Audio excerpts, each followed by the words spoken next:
Артисты ансамбля «Эрктын» поделились мастерством исполнения калмыцких песен со студентами Калмыцкого государственного университета имени Гордовикова в рамках празднования национального праздника Цаган-Сар. Благодарность участницам ансамбля выразил депутат Народного хора Ачир Халгаев, который отметил профессионализм, сохранение и развитие калмыцкой культуры на протяжении многих лет. Кроме этого, он подарил памятные подарки и вручил награды. Это женщины 80, 90 лет, 92 года, то поколение, которое прошло ссылку, на своих плечах вынесли тыл. Пока наши деды-прадеды воевали, именно на женских плечах ковалась победа в тылу. Это и теплые носки, еда. И сегодня, подобно им, наши уже современники, жены наших героев, кто участвует сегодня в СО, также помогают им, помогают нашим ребятам морально, помогают материально. То есть та помощь, которая нужна именно, помощь духа, помощь духовная, она передается через поколение. И ансамбль «Эрктын» сегодня тому показатель, как они держатся, как они выступают.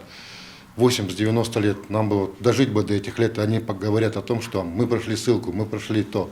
И мы выдержали, мы смогли. То есть сегодня праздник, надо отдать дань, уважение всем женщинам нашей великой страны.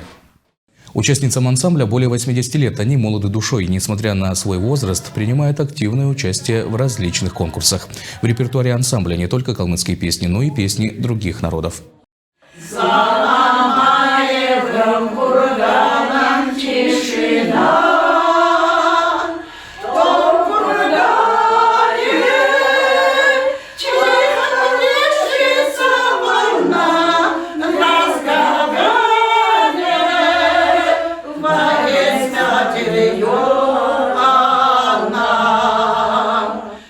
Солисты «Эрктына» на собственном примере доказали, нельзя терять оптимизм и веру в свои силы. По словам пенсионерок, у них далеко идущие планы. Уже сейчас разучивают новые песни, готовы делиться творчеством с подрастающим поколением. Мы трудной жизни хоть прожили, но все построили. Мы приехали, что было с Элистой? Элисту все подняли, и теперь у Родины это наше. И мы вот так и делаем. Я вам желаю, чтобы вы долго-долго жили. В следующем году будет ровно 30 лет, я хожу по ансамблям.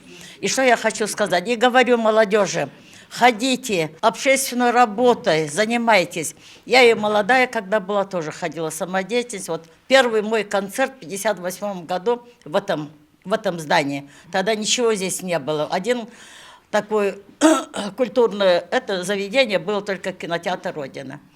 И вот я очень рада, что вот этот коллектив, но я еще хожу в хор «Ретро».